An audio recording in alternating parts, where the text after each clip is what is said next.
ጋዜጠኛ ቴድሮስ ከጸሐፊ እንዲሁም ከፈላስፋው ብርሃን ጋር ያደረገው አስደናቂ ቆይታ። ቴድሮስ ይጠይቃል፣ በተማርከው ትምህርት ለምን ደስተኛ አልሆንክም? ምን አጣህበት? ሲል ብርሃንን ይጠይቃል። ብርሃንም በምላሹ ምንም አላገኘሁበትም፣ ከጠቀመኝ ያጣሁት ይበልጣል።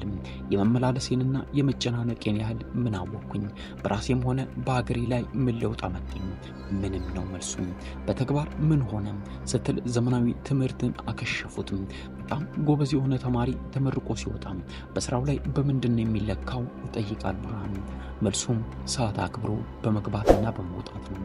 ጉብዝናህን አዲስ ነገር በመፍጠር ሳይሆን ሰንጠረዥ በሞላኸው ልክ ነው የሚለካው።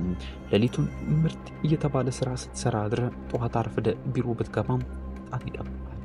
ምክንያቱም የስራ መለኪያ ውጤትም ሳይሆን ሰዓት ስለሆነ ሲስተሙ ስራ አምላክህ እንዲሆን ተደርጎ ነው የተቀየሰው። መኖር የምትችለው ስለሰራህ ሳይሆን በስራ ገበታ ላይ ስለተገኘ ነው።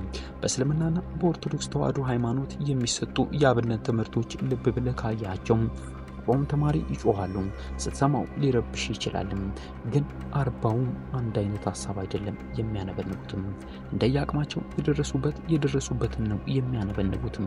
ጎበዝ የራሱን ሲጨርስ ለሰነፉ ቆሞ አይጠብቅም። የመምህሩ ድርሻ ሁሉንም መቆጣጠርና ሳያጠና ተደብቆ የሚቀመጥ እንዳይኖር ማድረግ ነው። አንተ ጎበዝ ከሆንክ ለመምህሩ አሳውቀ ተከታዩን ምዕራፍ ትቀጥላለህ። 40ው እንደየእውቀት ደረጃው የተለያየ ትምህርት ተምረው ይወጣሉ። ይህ ለሺህ ዓመታት የሰሰጠ የኛ ባህላዊ ትምህርት ስርዓት ነው። ይህ የትምህርት ክፍል በጣም ተላልቅ ሐሳቢዎችን አፍርቷል። በፈጠንከው መጠን ነው የምትሄደው ሲል ይመልሳል።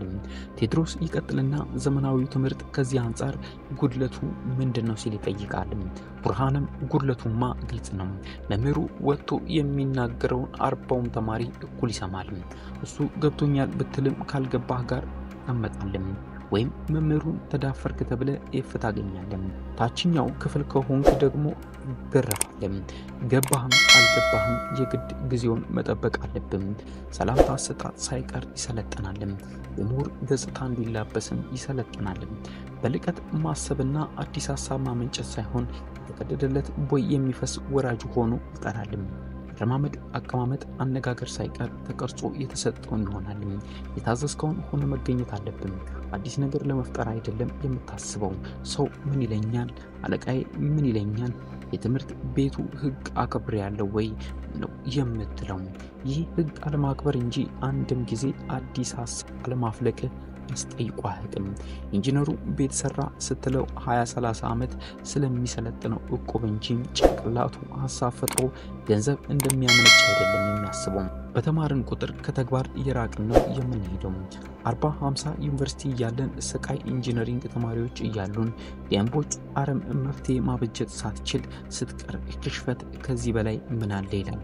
ኃላፊነት የማይሰማው ምሁር የሚፈጥረው ትምህርት ፋይዳ ካለመገንዘብ ነው። ቀን አምላክ ሰውን እንዳልፈጠረ እያስተማረን ማታ ቤተክርስቲያን ሄዶ አምላኬ ሆይ እያለ ይጸልያል።